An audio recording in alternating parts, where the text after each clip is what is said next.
신약성경 베드로 후서 1장 1절에서 11절 말씀, 제 성경 384면쯤에 있습니다. 베드로후서 1장 1절에서 11절 말씀 봉독하겠습니다. 예수 그리스도의 종이며 사도인 시몬 베드로는 우리 하나님과 구주 예수 그리스도의 의를 힘입어 동일하게 보배로운 믿음을 우리와 함께 받은 자들에게 편지하노니, 하나님과 우리 주 예수를 알므로 은혜와 평강이 너희에게 더욱 많을지어다. 그의 신기한 능력으로 생명과 경건에 속한 모든 것을 우리에게 주셨으니, 이는 자기의 영광과 덕으로서 우리를 부르신 이를 알므로 말미암음이라. 이로써 그 보배롭고 지극히 큰 약속을 우리에게 주사 이 약속으로 말미암아 너희가 정욕 때문에 세상에서 썩어질 것을 피하여 신성한 성품에 참여하는 자가 되게 하려 하셨느니라. 그러므로 너희가 더욱 힘써 너희 믿음의 덕을, 덕의 지식을, 지식의 절제를, 절제의 인내를, 인내의 경건을, 경건의 형제 우애를, 형제 우애의 사랑을 더하라. 이런 것이 너희에게 있어 흡족한즉 너희로 우리 주 예수 그리스도를 알기에 게으르지 않고 열매 없는 자가 되지 않게 하려니와, 이런 것이 없는 자는 맹인이라 멀리 보지 못하고 그의 옛 죄가 깨끗하게 된 것을 잊었느니라. 그러므로 형제들아, 더욱 힘써 너희 부르심과 택하심을 굳게 하라. 너희가 이것을 행한즉 언제든지 실족하지 아니하리라. 이같이 하면 우리 주 곧 구주 예수 그리스도의 영원한 나라에 들어감을 넉넉히 너희에게 주시리라. 아멘. 오늘부터 베드로후서를 함께 살펴보게 되었습니다. 오늘 첫 부분을 읽었는데 1, 2절에 그 편지의 서두에 해당하는 부분이 나오죠. 발신인, 수신인, 그리고 인사말이 1, 2절에 담겨 있습니다. 1절에 보시면 이 편지를 누가 쓰는가 이렇게 소개되고 있죠. 예수 그리스도의 종이며 사도인 시몬 베드로라고 말하고 있습니다. 우리가 잘 알고 있는 예수님의 수제자라고 일컬어졌던 그 베드로죠. 자, 수신인은 이렇게 소개됩니다.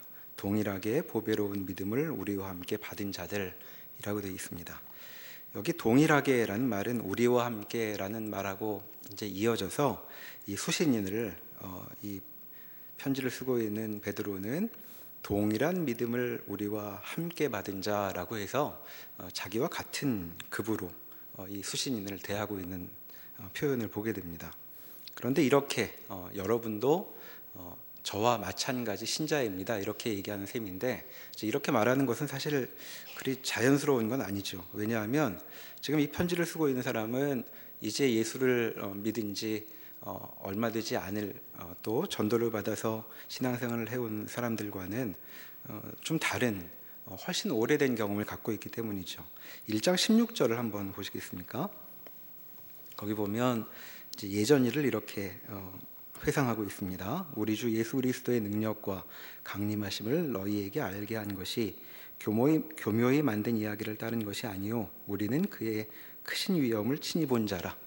자, 우리는 그리스도의 영광이 무엇인지를 눈으로 본 사람이다라고 여기 얘기하고 있습니다. 뭘 봤냐 하면 17절에 지극히 큰 영광 중에서 이러한 소리가 그에게 나기를, 이는 내 사랑하는 아들이요 내 기뻐하는 자라 하실 때에 그가 하나님 아버지께 존귀와 영광을 받으셨느니라. 이 소리는 우리가 그와 함께 거룩한 산에 있을 때에 하늘로부터 난 것을 들은 것이라. 복음서에 나오는 예수님께서 변형되신 사건을 여기 이제 언급하고 있습니다. 그는 산에서 예수님께서 영광스러운 모습으로 변모하신 것을 보았던 적이 있죠.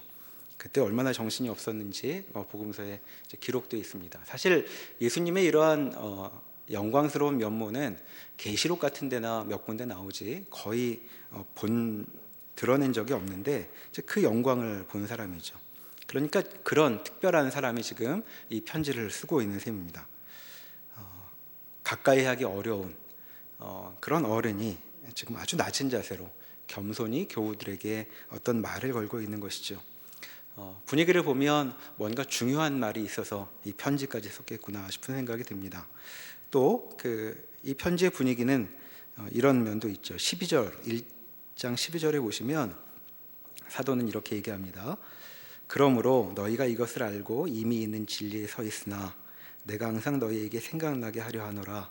내가 이 장막에 있을 동안에 너희를 일깨워 생각나게 함이 옳은 줄로 여기노니, 이는 우리 주 예수 그리스도께서 내게 지시하신 것 같이 나도 나의 장막을 벗어날 것이 임박한 줄을 알미라.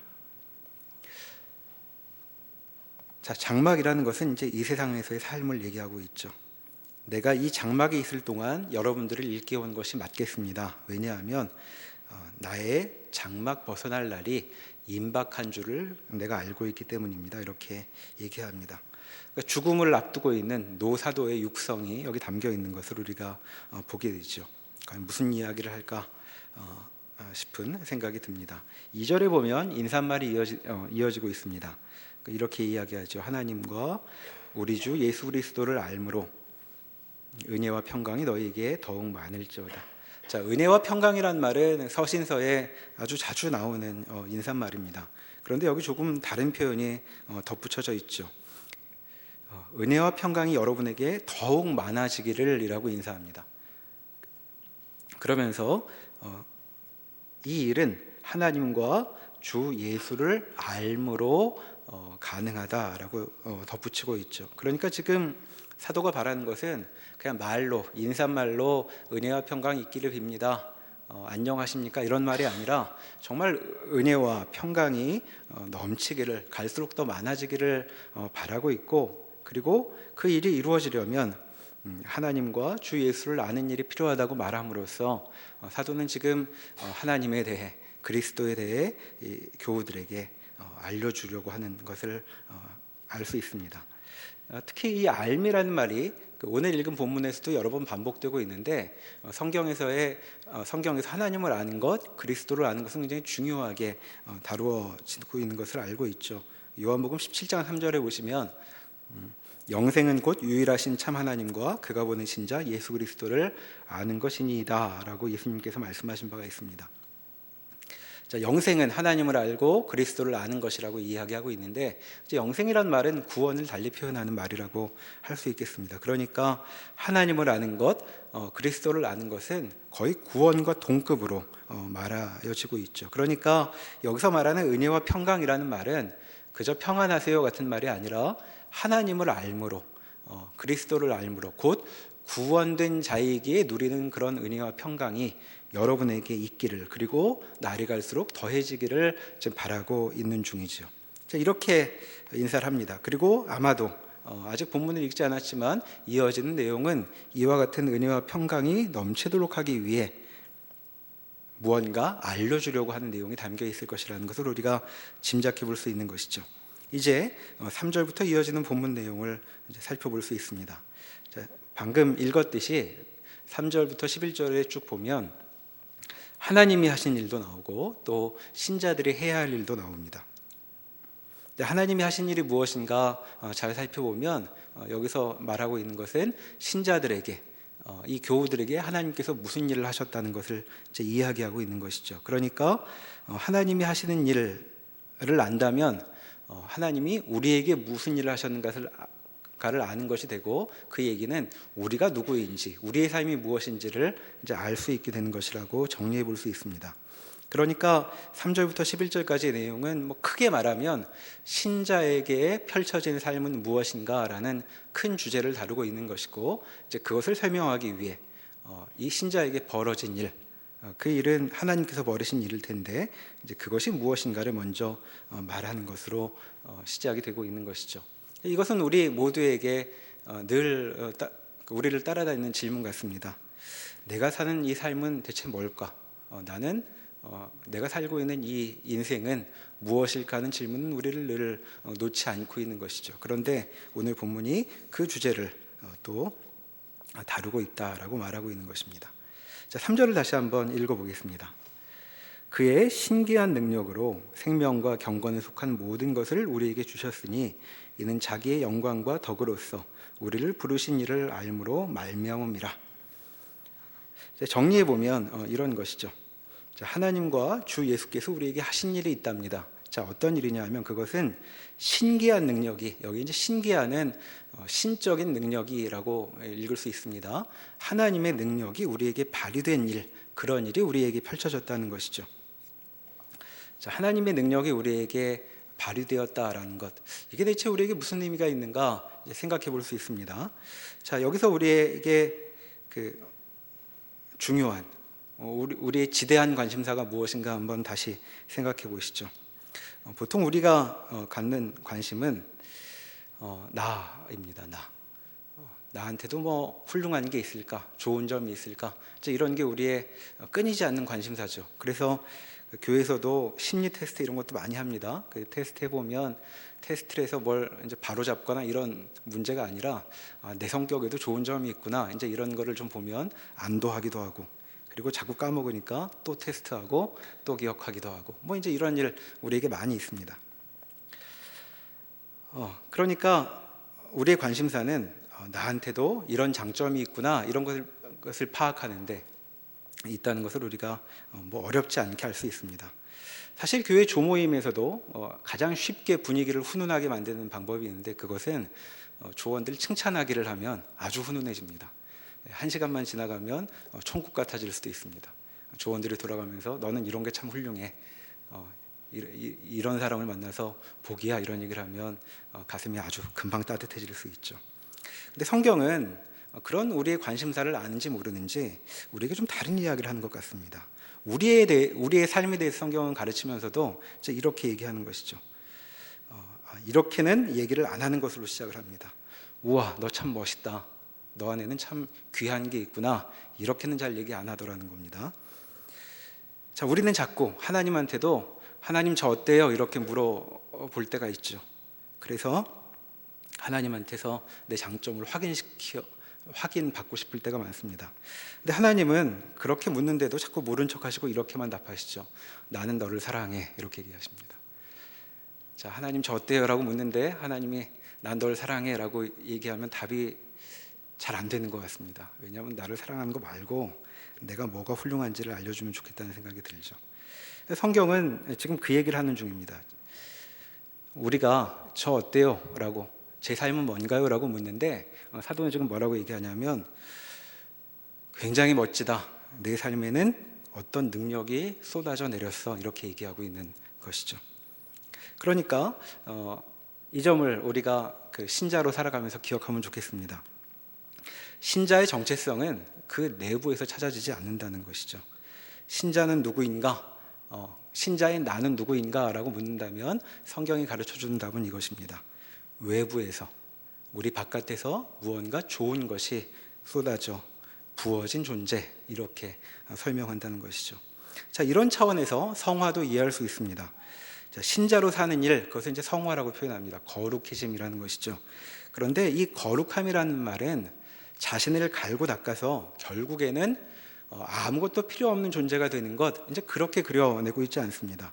우리는 훌륭해지고 싶죠. 그래서 어디에 기댈 필요도 없고 의지할 필요도 없고 의존할 필요도 없이 그 자신만으로도 충분하게 되어서 어디에도 기댈 필요가 없는 그런 존재가 되기를 소망합니다. 그런데 성화는 그런 것이 아니라 외부에서 밀려 들어온 능력이 우리를 어딘가로 밀어가고 있는 것, 그것을 성경은 성화라고 부르는 것이죠. 신자의 삶이란 그런 것입니다. 그러니까 나를 가다듬고 내 안에 무언가를 계속 축적시켜서 그 전과는 다른 면모를 갖게 되는 것 정도가 아니라 내 바깥에서 무언가 쏟아져 내리고 그것이 내 삶을 온통 물들이는 것, 즉 그것이 여기서 말하고 있는 신자의 삶인 것이죠. 다시 본문에 보면 능력이 우리에게 주어졌는데 그럼 이 능력이 무엇을 했는가? 이렇게 설명합니다. 생명과 경건에 속한 모든 것을 우리에게 주었다라고 말하고 있죠. 그러니까 뭘 줬다는 말입니다. 자, 뭘 줬냐 하면 모든 것을 주었다고 얘기하고 있죠. 자, 우리에게는 생명과 경건에 속한 모든 것이 주어졌다고 여기 얘기하고 있습니다. 자, 생명과 경건에 속한 것이라고 말하고 있는데 이게 뭔가 싶죠. 난 이런 것엔 별로 관심이 없어 라고 말할 수도 있습니다. 생명, 경건 이런 건 주로 교회에서만 듣는 일이고 교회 바깥에서는 별로 생각하지 않는 주제일 수도 있죠. 그러나 우리는 이렇게 생각해 볼 수 있습니다. 자, 여기 지금 생명과 경건을 얘기하고 있는데 생명이 뭔가 하는 것이죠. 자, 여러분, 생명의 반대가 무엇일까요? 뭐 쉽게 얘기하면 죽음입니다. 죽음. 자, 여러분 중에 죽음을 바라시는 분이 있으십니까?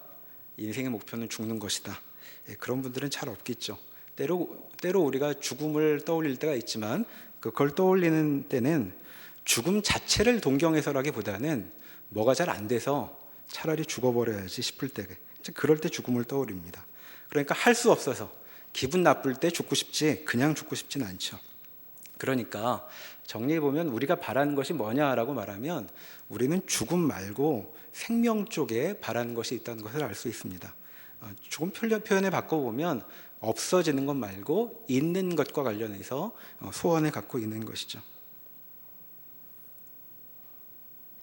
그러니까 뭐가 없을 때 차라리 이렇게 없을 바에야 나도 없어져 버리면 좋겠다라고 약간 짜증을 부릴 때 죽음을 떠올리지 그 자체로 죽음을 동경하지는 않습니다.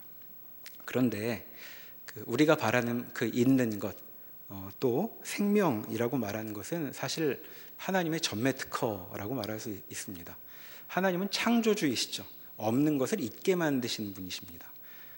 허무한 것을 의미를 갖게 만드시는 분. 생명이라는 것은 바로 그런 것을 가리키고 있는 것이죠. 경건도 마찬가지입니다. 자, 경건이라는 말은 하나님께 속한 것이라는 뜻입니다. 자, 그런데 여러분 하나님의 그 별명, 유명한 별명이 하나 있는데 그 별명은 최고선이라는 것입니다. 그러니까 최고의 선은 하나님이시다 이렇게 신학책에 쓰여 있습니다. 거기 선이라는 말은 좋음이라는 말이어서 하나님은 누구시냐 그러면 최고로 좋은 분이라고 정리하고 있죠. 그러니까 그 경건, 하나님께 속함이라는 말은 달리 표현하면 가장 좋은 것에 속하여 있는 것이라고 말할 수 있겠습니다. 그러니까 경건의 반대말은 나쁜 것, 후진 것 이런 게 이제 경건의 반대죠. 그러니까 이렇게 생각해 보면 생명과 경건이라는 것은 실은 우리가 바라는 그것, 그 궁극적인 것이라고 말할 수 있겠습니다. 그런데 그와 같이 우리가 바라는 정말 우리에게도 좀 나누어주면 좋겠다 싶은 좋은 것, 생명과 경건과 관련된 모든 것이 우리에게 주어져 있다. 그러려고 우리에게 능력이 임하였다라고 말하고 있는 것입니다. 자, 성경은 이렇게 얘기하고 있는데 우리한테 질문이 있죠. 뭐냐면 주신 분은 있다는데 받은 쪽에서는 잘 받았는지 안 받았는지 모를 때가 많기 때문입니다. 자, 하나님이 주셨다고 하셨으니까 받은 것이 맞겠죠. 왜냐하면 다른 분도 아니고 하나님이신데 배달 사고가 날 리가 없기 때문입니다. 게다가 성경은 뭐라고까지 얘기하시냐면 하나님은 공평하시다고 얘기합니다. 편애하신 분이 아니어서 누구에게나 하나님의 풍성함을 다 나눠주신다고 말하고 있죠. 자, 이런 점을 염두에 둔다면 우리에 대해서, 우리의 삶에 대해 성경은 뭐라고 처음부터 가르치고 있냐 하면 우리는 부족한 것도 그리고 부러워할 것도 없는 처지에 있는 사람들이다라고 얘기하고 있습니다. 그러나 문제는 우리가 그걸 그렇다고 확인을 잘 못한다는 데 있는 것이죠. 그러나 실은 확인을 하고 있는데도 우리가 잘 못 알아보는지도 모르겠습니다. 여러분 주위를 한번 둘러보시면 부러워 보이는 분들이 좀 보이지 않습니까? 청년부에만 봐도 저 사람이 저런 것은 참 좋겠다. 나도 저런 거 있으면 이런 생각 들 때가 있죠. 그런데 그처럼 주위를 둘러보면 다 부러울 만한 것이 있다고 여기면서도 나는 아무것도 안 가진 것처럼 아무것도 없는 사람인 것처럼 여기죠. 그래서 다들 굉장히 겸손한 자세를 취하고 자기를 이해하는 것 같습니다. 근데 성경은 그렇지 않고 다른 사람에게서 확인하는 것처럼 우리 자신에게도 하나님께서 좋은 것들을 넉넉히 부어주셨다고 말하고 있는 것이죠. 아마도 그래서 사도는 지금 이 긴 이야기를 시작하고 있는 것인지도 모르겠습니다. 하나님을 알고 그리스도를 아는 일은 우리가 누구인지를 제대로 알게 해주는 일이어서 계속 못 받은 것처럼 느끼는 우리에게 우리의 눈을 뜨게 해주려고 지금 이 이야기를 시작하고 있는 것 같죠. 사도는 지금 하나님이 신자인 우리들에게 있어야 할 것은 모든 것을 다 주셨다라고 말하고 있었습니다. 여기서 우리가 간단히 교훈을 하나 끌어낸다면 이렇게 말할 수 있죠. 내가 없어서 괴로워하는 그것은 실은 없어도 되는 것이다 라고 정리해 볼 수 있습니다. 제가 지금 여러분에게 무슨 꿈을 버리라든가 아니면 아무런 소망도 없이 그냥 이대로 살라고 말씀드리는 것은 아닙니다. 하지만 내 삶을 이해하려고 한다면, 내게 주어진 이 인생이 무엇인지를 이해하려고 할 때 지금 성경은 뭐라고 말하냐면, 내게 없는 것으로 나를 설명할 필요가 없다고 말하고 있는 것이죠. 그러니까 우리 마음에는 그것이 없어가지고 내 마음이 이렇게 스산한 것 아닌가, 내 존재가 이렇게 아무것도 아닌가 싶은 무언가를 떠올리는데, 성경은 우리 인생이 그것 없이도 얼마든지 충만하게 설명될 수 있는 그런 삶을 살 수 있다고 말하고 있는 것입니다. 그러니까 우리의 오늘, 우리가 살고 있는 이 오늘을 충만하게 하기 위해서 우리는 그 없는 것을 가져다가 채워야 하는 것이 아니라, 지금 갖고 있는 것으로도 얼마든지 우리의 오늘을 채워낼 수 있다고 성경은 말하고 있는 것이죠. 정말 그렇다면 내 마음에 이러이러한 소원이 있는데 이런 거 다 필요 없다는 것인가? 필요한 게 있다고 뒤에 좀 나오긴 합니다. 그러면 내 마음에 내 행복을 위해 바라고 있는 그것이 밑에 나오는 정말 행복해지려면 갖추어야 할 것으로 소개되고 있는 것들하고 얼마나 일치하는지 따라보면 좋을 것 같습니다. 자, 그런데 지금 이와 같은 것이 주어지는 방식이 3절에 보면 이렇게 특이하게 이야기되고 있습니다. 하나님께서 생명과 경건에 속한 모든 것을 우리에게 주셨는데 어떤 방식으로 주셨냐 하면, 우리를 부르신 이를 알므로 말미암아 라고 얘기하고 있습니다. 그러니까 어떤 방식으로 주어지냐 하면, 우리를 부르신 이를 알 때에 이런 것이 주어지는 일이 이루어진다라고 말하고 있는 것이죠. 좀 특이한 설명입니다. 우리가 다 이해할 수 없지만 지금 어떻게 말을 하고 있냐 하면, 하나님께서 우리에게 행하신 어떤 행동이 있고 하나님의 일하심이 있는데, 그 일하심은 우리가 하나님을 알아보는 것, 하나님께서 우리에게 행하신 것을 알아보는 것과 아주 긴밀한 관계가 있다는 것이죠. 그러니까 하나님을 아는 일이라고 말하는 것은 그저 인식의 문제, 어제는 몰랐는데 오늘은 알았다 같은 정도의 문제가 아니라 어떤 실제 변화를 이끌어내는 그런 일로 여기 소개되고 있는 것입니다. 그러니까 하나님을 알아야 한다라는 말은 지식의 문제 같은 것이 아니라 우리 삶에 어떤 일이, 하나님께서 이루시는 일이 실제로 이루어지는 것, 실현되는 것과 관련된 일이어서 성경은 아주 여러 번 강조하며 우리에게 말하고 있는 것이죠. 그래서 여러분들이 하나님을 알아야 하기 때문에 교회에 오면 졸려도 하나님의 말씀을 듣기도 하고, 컨디션 나쁠 때도 교회에 가서 성경 공부를 하기도 하고 그러는 것입니다. 그것은 교회가 공부를 좋아하기 때문이 아니라 이와 같은 아주 실제적인 문제와 관련되어 있기 때문인 것이죠. 자, 여기까지 우리에게 일어난 일을 설명하고 나서 3장 후반부부터 후반절과 3절 후반절과 4절에 이어서 이 일을 다시 한번 구체적으로 설명을 합니다. 제가 3절 후반절부터 다시 읽어보겠습니다. 이는 자기의 영광과 덕으로서 우리를 부르신 이를 알므로 말미암음이라. 이로써 그 보배롭고 지극히 큰 약속을 우리에게 주사 이 약속으로 말미암아 너희가 정욕 때문에 세상에서 썩어질 것을 피하여 신성한 성품에 참여하는 자가 되게 하려 하셨느니라. 자, 우리 안에 벌어진 일을 이번에는 하나님을 주체로 해서 다시 한번 설명하고 있습니다. 자, 하나님께서 우리에게 행하시는 행동이 몇 가지로 나열되고 있는데 대략 3개 정도로 나눠볼 수 있습니다. 첫째는 우리를 부르셨다는 것이고, 두 번째는 약속을 주셨다는 것이고, 그리고 신성한 성품에 참여하게 하도록 하셨다라는 것, 이렇게 3가지가 우리에게 벌어진 일로 여기 다시 한번 언급되고 있습니다. 자, 이것이 무엇인가? 먼저 간단히 생각해 보면 이런 것이죠. 우리에게는 부르심이 있다는 겁니다. 자, 여러분 아시는 시, 내가 그의 이름을 불러주었을 때 그는 나에게로 와 꽃이 되었다라는 김춘수 씨의 시가 있죠. 자, 부르심이 있다는 얘기는 그런 얘기입니다. 여러분들이 꽃이 되었다는 말입니다. 두 번째는 우리에게 약속이 있다고 얘기하고 있습니다. 약속이 있다는 것. 자, 약속이 있다는 말은 뭔가 기다릴 게 있다는 뜻이죠. 자, 여러분 기다리는 게 있으십니까? 성탄절이 기다려지십니까? 아니면 자는 사이에 성탄절이 지나갔으면 좋으시겠습니까? 우리는 뭘 잘 기다릴 일이 없습니다. 자, 명절 때도 피곤하고 좋은 날도 피곤하고 여러 가지로 기다리기보다는 지나가면 좋겠다고 싶을 때가 많이 있죠. 그런데 지금 성경에 뭐라고 얘기하냐면 성탄절을 기다려도 되는 존재가 됐다라고 얘기하는 셈입니다. 그날 그 빨간 날 나를 위해 있는 날이다 라고 말할 수 있는 그런 존재가 되었다고 얘기하고 있는 것이죠. 세 번째는 하나님이 우리를 신성한 성품, 하나님의 성품입니다. 하나님의 성품에 참여하는 자가 되게 하겠다고 말씀하십니다. 자, 하나님이 지금 우리를 그분과 같은 그룹에 넣기로 하셨다는 얘기죠. 자, 우리 인생 최대의 문제, 소외감, 박탈감 이런 것 아닙니까? 그런데 그와 같은 우리의 괴로움, 어디에 도무지 들어가기가 어려워서 겪는 그 괴로움이 없어진 상태로, 그러니까 하나님의 목표는, 우리를 향한 하나님의 목표는 우리를 인사이더로 만드는 것이라고 얘기하고 있는 것이죠. 이것이 지금 사도가 우리에게 우리의 인생에 대해서 설명하고 있는 내용입니다.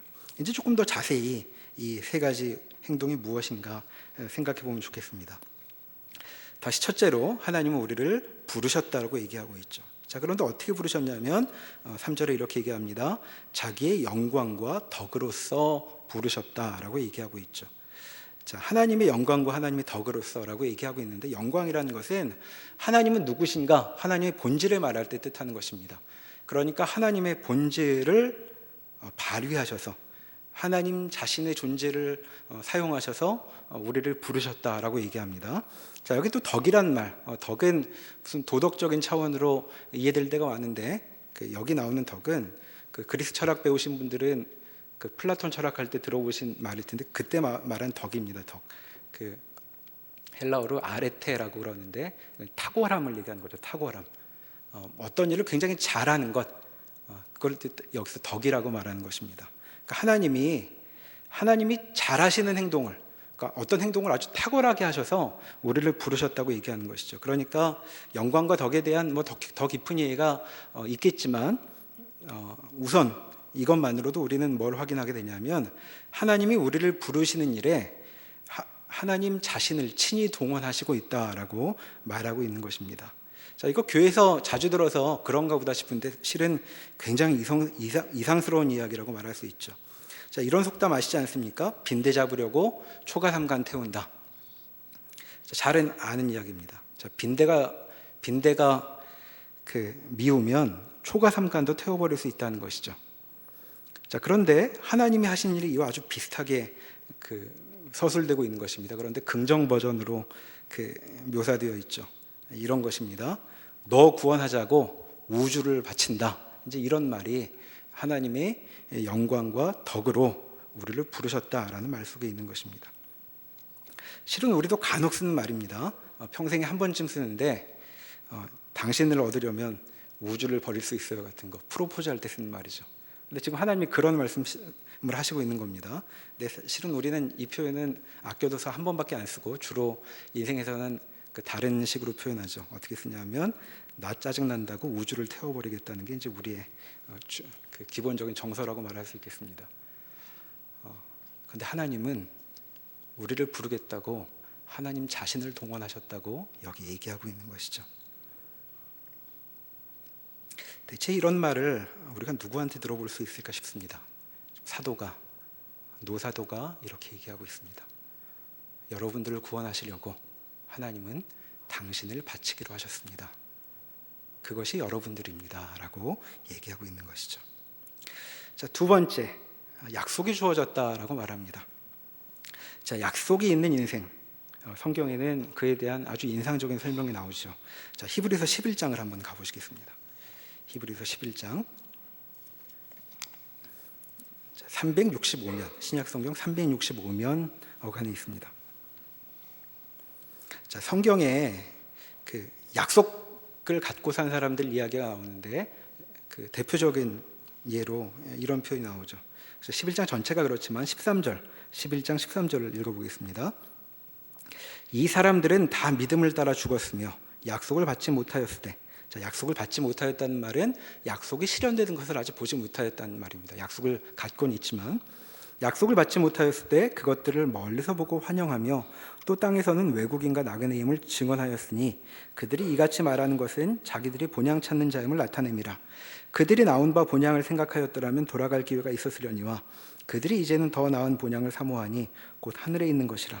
이러므로 하나님이 그들의 하나님이라 일컬음 받으심을 부끄러워하지 아니하시고 그들을 위하여 한 성을 예비하셨느니라.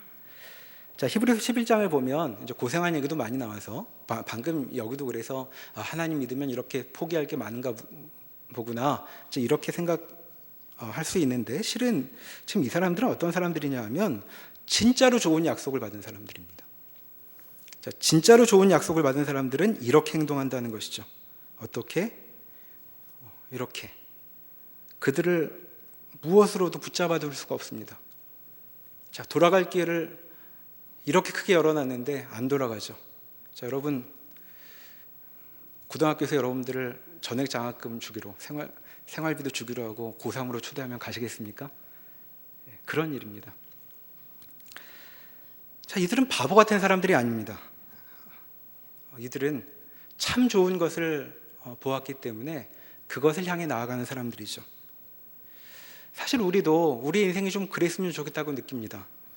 누구랑 훌쩍 떠나서 좀 자유롭게 살면 좋겠다고. 바로 히브리서 11장에 나온 사람들이 다 그렇게 사는 사람들입니다. 어떻게 이렇게 살 수 있었느냐? 약속을 받아서. 자, 23절에 보면 모세 얘기도 나옵니다. 자, 모세 23절에 보실까요? 믿음으로 모세가 났을 때에 그 부모가 아름다운 아이임을 보고 석 달 동안 숨겨 왕의 명령을 무서워하지 아니하였으며, 믿음으로 모세는 장성하여 바로의 공주의 아들이라 칭함받기를 거절하고 도리어 하나님의 백성과 함께 고난받기를 잠시 죄악의 낙을 누리는 것보다 더 좋아하고 그리스도를 위하여 받는 수모를 애굽의 모든 보화보다 더 큰 재물로 여겼으니 이는 상주심을 바라봄이라. 자, 모세는 어떻게 공주의 아들이었는데 그것을 내버릴 수 있었는가? 그는 어떻게 애굽의 모든 부하를 버릴 수 있었는가? 자, 상주심을 바라봄이었다고 얘기합니다. 약속이 애굽의 모든 보화로는 상대가 되지 않는 약속을 받았기 때문이다라고 말하고 있는 것이죠. 자, 그래서 이런 사람들 어떻게 묘사되고 있냐면 38절에 이렇게 얘기합니다. 이런 사람은 세상이 감당하지 못하느니라. 무슨 말일까요? 세상에 담기지 않는 사람들이라는 겁니다. 세상이 갖고 있는 온갖 좋은 것들로 이들을 붙잡으려고 하는데 붙잡히지 않는 사람들, 이들은 약속을 따라가기로 하는 사람들인 것이죠. 아무도 억지로 가라고 하지 않았습니다. 이것이라면 모든 것을 팔고 난 떠날 수 있겠다라고 말했던 사람들이죠. 자, 12장 1절에 보면 이렇게 얘기합니다. 이러므로 우리에게 구름같이 둘러싼 허다한 증인들이 있으니 모든 무거운 것과 얽어매이기 쉬운 죄를 벗어버리고 인내로서 우리 앞에 당한 경주를 하며 믿음의 주여 또 온전하게 하신 이인 예수를 바라보자. 자, 구름같이 허다한 증인들이 있답니다. 약속받은 사람들. 자, 우리 태어나기 전에도 살다가 가신 분들 많이 있죠. 자, 그렇게 약속을 받고 있는 사람, 약속을 받아 사는 사람들이 우리 앞에 가득히 있고, 우리에게도 하나님의 약속은 매진이 되지 않고 품절이 되지 않고 우리에게도 주어졌다라고 얘기하고 있는 것입니다. 자, 다시 그 베드로후서 본문으로 돌아가 보시면, 자, 이 일들을 도대체 왜 하셨는가? 왜 부르셨고 무슨 약속을 주려고 하시는가? 약속을 줘서 뭘 하려고 하시는가? 하나님의 목표가 이렇게 소개됩니다. 세상에 썩어질 것을 피하고 신성한 성품에 참여하게 하기 위해서라고 말하고 있죠. 자, 썩어짐이 뭘까요? 세상에서 썩어짐. 죽음입니다. 죽음. 자, 여러분, 정신 번쩍 들게 하는 경험들, 그게 뭘까요? 죽을 뻔한 경험 아닙니까? 우리는 죽음을 목도한 경험을 하면 사람이 달라집니다. 깊어지기도 하고, 그게 썩어짐의 위력이죠. 자, 썩어짐 앞에서도 정신이 번쩍 드는 것이 우리의 경험인데, 하나님은 지금 뭐라고 하시냐면 썩어짐을 피하는 것 정도가 아니라 우리에게 하나님의 성품에 참여하게 하신다라고 말하고 있는 것입니다. 자, 하나님의 성품이 뭘까요? 한마디로 영광이라고 성경은 얘기합니다. 영광. 자, 영광은 깊은 단어지만 쉽게 두 가지만 이미지를 떠올리면 좋겠습니다. 첫째는 빛나는 것이죠. 빛나는 것. 그리고 두 번째는 무거운 것입니다. 흔들리지 않는 것. 그러니까 하나님의 영광에 참여하게 한다는 것입니다. 하나님께서 어떤 목표를 가지셨는가? 선글라스 끼지 않고는 볼 수 없는 존재로 우리를 만들려고 우리를 부르시고 약속을 주셨다고 얘기하고 있죠. 그리고 흔들리지 않게 하려고. 자, 시편 1편에 가면 하나님의 사람과 아기는 사이에 대조가 나옵니다. 자, 아기는 뭐라고 요약되냐 하면 바람에 날리는 겨와 같다 그러죠. 바람 불면 흔들립니다. 날아가죠. 어디 가는지 모릅니다. 자, 여러분들 어떻게 사시고 싶으십니까? 바람 따라 어디든 날아가는 존재가 되고 싶으십니까? 아니면 태풍이 와도 내가 있는 자리는 움직이지 않는다 같은 존재가 되고 싶으십니까?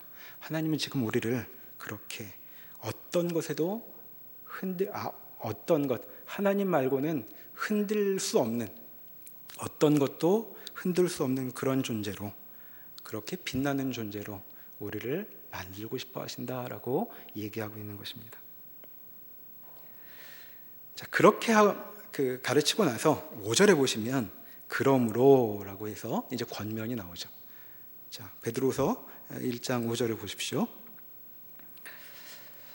자, 그러므로 너희가 더욱 힘써 너희 믿음의 덕의 지식을, 지식의 절제를, 절제의 인내를, 인내의 경건을, 경건의 형제 우애를, 형제 우애의 사랑을 더하라. 자, 그러므로 이런 것들을 더하라라고 말하고 있습니다. 자, 그러므로라는 말은 이 권면 왜 있는 것일까요? 자, 권면은 앞의 이야기, 이런 하나님의 계획이 있으니 그러니 이렇게 행하라라는 얘기입니다. 자, 여기 우리에게 주어진 우리가 처한 문제가 있는 것이죠. 뭐냐 하면 우리에게 들려진 소식은 참 벅차고 좋은 것입니다. 별로 딴 곳에서는 들어본 적이 없는 것 같은 이야기죠. 그런데 문제가 있습니다. 이것은 아직 우리에게 그림의 떡이라는 것이죠. 자, 그래서 권면이 주어지는 겁니다. 이 얘기가 그림의 떡으로 끝나지 않게 하려고, 이루어지게 하려고, 그러니 너희는 이렇게 하라라고 말하고 있습니다. 여기 여러 가지 항목이 나옵니다. 정리해 보면 믿음, 덕, 지식, 절제, 인내, 경건, 형제 우애, 사랑, 각각을 봐도 생각할 부분이 많이 있겠지만 이제 전체적으로 좀 검토를 해보도록 하죠. 자, 시작은 어디서 되냐면 출발점은 믿음에서 시작합니다. 자, 믿음은 신앙을 가진 사람, 그리스도인의 출발점이라고 말할 수 있죠. 자, 믿음으로 시작해서 어디서 끝나느냐? 사랑으로 끝납니다. 그러니까 크게 봐선 지금 믿음으로 시작하여 사랑으로 도달하는 어떤 그 길을 걸어가라고 권면하는 중이죠. 그런데 여기 나와 있는 이 각 항목들이 각각 단계에 따라 넘어가는 것은 아니라고 말할 수 있습니다. 만약 이게 단계라면 우리는 거의 저 뒤로 가볼 수가 없죠. 두꺼운 참고서 사서 10조까지 까맣게 하고 뒤에 버렸던 것처럼 우리는 그 다음으로 넘어갈 가능성이 굉장히 적습니다. 오히려 여기 나와 있는 이 항목들은 이렇게 우선 읽을 수 있겠습니다. 하나님의 뜻이 우리에게 정말 이루어지기를 원한다면 우리의 관심사는 바로 이런 것들이어야 한다라고 얘기하고 있는 것입니다. 인생을 무엇으로 채워야 하는가? 그럼 이런 것 떠올리라는 것이죠. 아까 생각한 우리 마음의 소원, 이것 없으면 이루어질 것이 없어서 우리 인생이 아무것도 아니게 될까 봐 걱정됐던 그것하고 한번 비교해 보십시오. 혹시 여러분들이 마음속에 이런 것들이 아니라 그것이라면 여전히 우리 인생은 그림의 떡으로 남아있게 되는 것이죠. 자, 먼저 목표 지점부터 확인을 해보도록 하시죠. 최종적인 것은 이제 사랑인데 그 앞에 뭐가 있냐면 형제 우애가 있습니다. 자, 형제 우애는 아는 사람 사랑하는 겁니다. 자, 교우들끼리 사랑을 나누는 것 형제 우애라고 말할 수 있습니다. 그럼 뒤에 사랑은 뭐냐면 나하고 엮이지 않은 사람들의 행복에 관심을 갖는 것, 그런 사람들을 위해서라도 희생하게 되는 것, 그게 사랑이라고 말할 수 있습니다. 자, 기독교가 처음 등장했을 때 사람들을 깜짝 놀라게 했던 것이 무엇이냐면 저 사람은 나하고 상관이 없는데 왜 자꾸 나한테 이렇게 깊은 배려와 사랑을 배려와 관심과 물질을 베푸는 것일까? 이제 이것이 당시 로마 사람들이 아주 이상스럽게 생각했던 점이었습니다. 자, 사랑, 궁극적으로는 거기까지 이르는 것이 이제 하나님의 목표인 것이죠. 자, 그렇게 사랑하면 우리 인생에 신의 성품에 참여하는 그런 놀라운 일이 벌어진다고 지금 얘기하고 있는 셈입니다. 자, 그러면 이 믿음과 사랑 사이에 어떤 것들이 놓이는가? 이제 몇 가지가 있습니다. 지식도 있고 경건도 있고 그렇습니다. 뭐 지식은 하나님을 아는 지식일 수도 있고 또 하나님께서 가르쳐 주시는 인생살이 지식, 뭐 지혜라고 말할 수도 있겠습니다. 자, 경건은 하나님을 닮아감이라고 말할 수도 있겠죠. 그리고 또 덕도 있습니다. 덕. 이 덕을 어떻게 이해하면 좋을까 싶죠. 덕은 흔히들 도덕성 같은 것을 떠올릴 수 있는데 꼭 그런 것은 아니라고 앞에서 말씀드린 바 있습니다. 1차적인 뜻은 탁월함이죠. 탁월함.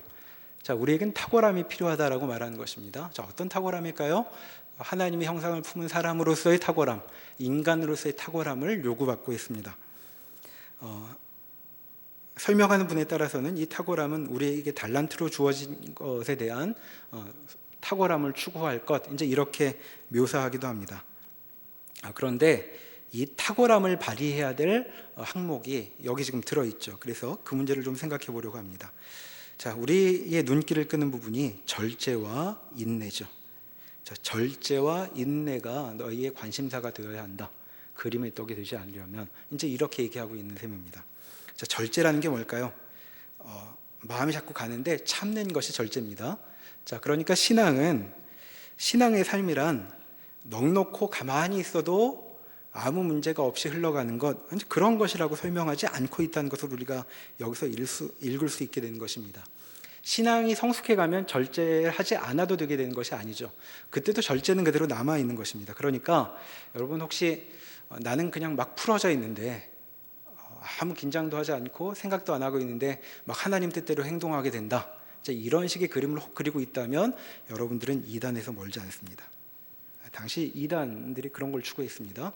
내 마음은 안 움직여도 자동으로 막 하나님의 뜻대로 되는 것, 그렇지 않다는 것이죠.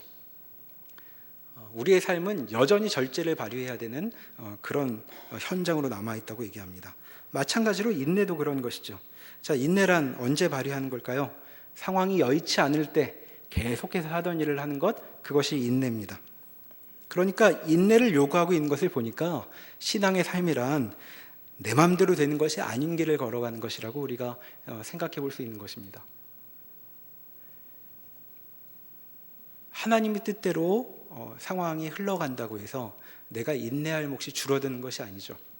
간혹 내가 잘하고 있나, 이 길이 하나님의 뜻이 맞나를 생각할 때 순탄하게 일이 풀려가나, 이제 이렇게 판단하는 경우가 많이 있는데 꼭 그렇게만 판단하면 곤란합니다. 자, 인내는 늘 발휘되도록 여기에 준비되어 있는 것이죠. 그러니까 역시 인내가 필요 없는 상황을 추구하는 것, 하나님께서 이 기도에 응답해 주셔서 제가 더 이상은 안 참아도 되게 해주세요 라고 기도하신다면 역시 이단과 가까운, 본의 아니게 그렇게 되는 셈입니다. 실은 절제하고 인내가 있어야 형제 우애도 되고 사랑도 되는 법입니다. 그러니까 지금 이와 같은 것들을 우리에게 가르치면서 우리에게 무언가 하도록 요구하고 있는 것이죠. 자, 7절에 보면 이런 것들을 힘써 더하라라고 얘기하고 있습니다. 자, 더하라라는 말은 이제 공급하다란 말입니다. 그래서 처음에는 믿음이 있는데 믿음이 있는 자리에 지식도 넣고 인내도 넣고 절제도 넣고 탁월함도 넣고 이렇게 넣어서 자꾸 하나님의 형상을 담은 사람으로, 하나님의 성품에 참여하는 자로 나아가게 된다고 얘기하고 있는 것이죠. 자, 하나님의 성품에 참여하는 자로 나아가는 것 생각보다 어렵지 않은 것 같습니다. 자, 오늘 청년부 모임에서 여러분들이 조금만 인내하신다면 상당히 나아가실 수 있는 거죠. 우리 삶의 주에 널린 일입니다. 참는 일, 절제해야 되는 일. 그런데 그 일 가지고도 하나님께서 우리를 주의 뜻이 이루어지는 대로 더 그저 그림의 떡으로 남지 않게 하신다고 여기 가르쳐주고 있는 것이죠.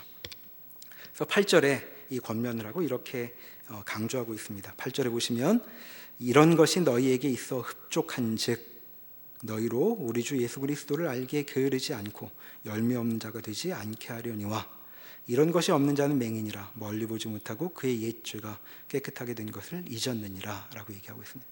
이런 것이 너희에게 있어. 자, 이런 것이 너희의 것이고 그리고 너희의 것인 이런 것들이 계속 늘어난다면 그게 흡족한즉이란 말입니다. 자꾸 그것이 늘어나면 그리스도를 아는 데 있어 게으르지 않고 열매 없는 자가 되지 않을 것이다. 자, 그리스도를 아는 일에서 무언가 일이 일어날 거라는 얘기입니다. 여기 게으르지 않고는 어떤 효과가 발휘되지 않는 것을 뜻하는 말입니다. 그러니까 그리스도를 아는 일이 어떤 결과를 맺고 그리고 열매를 맺으려면 이와 같은 것을 계속 믿음에 더하는 일을 행하라라고 권면하고 있는 것이죠. 그렇지 않다면 9절에 있는 것처럼 여전히 그림의 떡으로만 남게 된다고 말하는 것입니다. 실은 하나님을 안다고 말하지만 아는 것이 전혀 없는 것처럼 맹인이고 멀리 보지 못하고 잊어버린 상태가 된다고 여기 얘기하고 있는 것입니다. 자, 이거 참 어찌 보면 흥미로운 대목이라고 말할 수 있겠습니다. 이 사도가 누구냐 하면 앞에서 우리가 16절 이하에서 본 것처럼 이 사람은 최고의 초월적인 경험을 했던 사람입니다. 하나님 그리스도가 변모하시는 것은 종말에나 나오는 일이죠. 아마 베드로후서가 쓰였을 때보다 훨씬 지난 다음에 사도 요한 정도가 환상으로 경험했던 일입니다. 근데 그것을 제대로 경험했죠. 그렇게 최고의 초월적 경험을 한 사람이 지금 뭐라고 말하고 있냐 하면 여러분들이 하나님의 뜻이 이루어지는, 여러분의 인생의 주의 뜻이 이루어지기를 원한다면 여러분 힘써서 이런 일을 하십시오라고 가르쳐주고 있는 것입니다. 전혀 비초월적인 것이죠. 뭔가 있어 보이지 않는 것. 자, 내가 인내하고 절제하는 것 누가 알아봐 주지 않습니다. 내가 하나님을 좀 더 알게 되는 것 누가 확인하지 못하죠. 자, 사랑해봐서 알지만, 형제를 우애를 해봐서 알지만 잘해주려고 해서 오히려 더 곤란한 일을 겪는 일도 많이 있습니다. 근데 이상스럽게도 그런 일을 통해 하나님의 일이 이루어질 것이라고 얘기하고 있는 것입니다. 그리고 이 권면, 이제까지의 말씀을 요약해서 10절에서 이렇게 얘기합니다. 그러므로 형제들아 더욱 힘써 너희 부르심과 택하심을 굳게 하라. 너희가 이것을 행한즉 언제든지 실족하지 아니하리라. 이같이 하면 우리 주 곧 구주 예수 그리스도의 영원한 나라에 들어감을 넉넉히 너희에게 주시리라.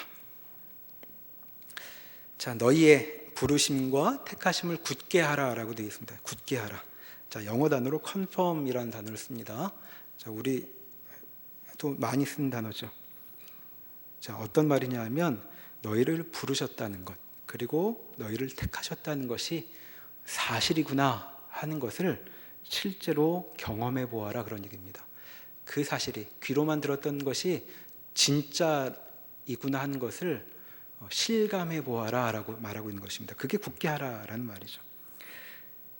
그러니까 사도는 지금 하나님이 여러분에게 벌이신 일이 현실이 되도록 해보십시오. 자, 이렇게 행한다면 실족하지 않을 것입니다.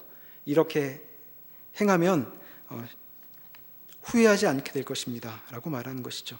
이렇게 사도의 권면을 따라가야 우리에게 주어진 약속이 약속만으로 그치지 않고 그림의 떡으로 그치지 않는다고 말하고 있는 것이죠. 자, 사도가 13절 이하에서 말했던 그 심정을 떠올려 본다면 이것은 굉장히 진지하게 하는 말이라고 알 수 있습니다. 자, 저는 이제 하나님의 부르심을 받습니다.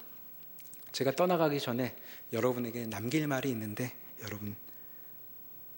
여러분을 부르신 것과 택하셨다는 사실을 정말 경험해 보십시오라고 권하고 있는 것이죠.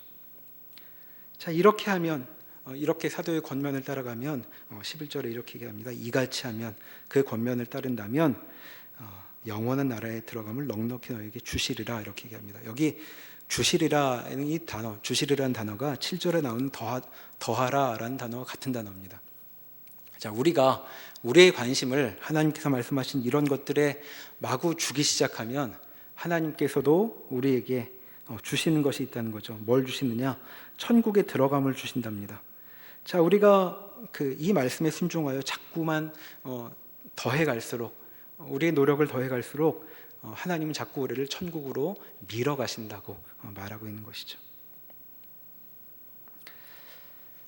자, 신자의 과거와 현재와 미래에 대해 오늘 본문이 말하였습니다. 자, 신자의 과거는 부르심과 약속이 있는 자리였습니다. 하나님의 능력이 임하여 있는 공간이었죠. 자, 신자의 미래는 어떤 것입니까? 하나님의 성품에 참여하는 데에 이르게 되는 것이라고 말하고 있습니다. 그리고 신자의 오늘이 있죠. 자, 오늘은 어떤 것일까요? 오늘은 이 권면으로 채워가라 라는 그런 오늘입니다. 하나님은 지금 우리에게 어려운 얘기를 하고 있지 않습니다. 자, 천국이 어디 있는지 잘 확인하고 거기를 쫓아와라 이렇게 얘기하시지 않습니다. 오늘 우리에게 주어져 있는 것들, 그것을 열심히 하면 천국으로는 하나님이 밀고 가신다라고 얘기하고 있는 것이죠. 그러니 하나님의 약속이 우리에게 이루어지기를 소원하신다면, 하나님께서 날이 갈수록 우리를 천국으로 밀고 가기를 원하신다면, 우리는 오늘 우리 주위를 돌아보며 절제와 인내를 발휘하고 형제와 사랑으로 우리의 몫을 다하여 하나님의 일이 우리의 삶 가운데 실현되는 것을 함께 경험하는 우리 모두가 되면 좋겠습니다. 기도하시겠습니다. 하나님께서 우리를 부르셨습니다. 하나님께서 우리를 누군지 아시고 하나님의 복된 약속의 자리로 불러주셨습니다. 그런 놀라운 인생이라는 것 우리가 기억하고 하나님의 뜻이 우리 인생에 이루어지기를 소원하며 살고 싶습니다. 주의 말씀에 따라 권면에 순종하며 하나님께서 우리에게 주신 약속이 우리의 삶에 이루어진 것 맛보는 복된 인생 될 수 있도록 주여 저희와 동행하여 주시옵소서. 예수님의 이름으로 기도합니다. 아멘.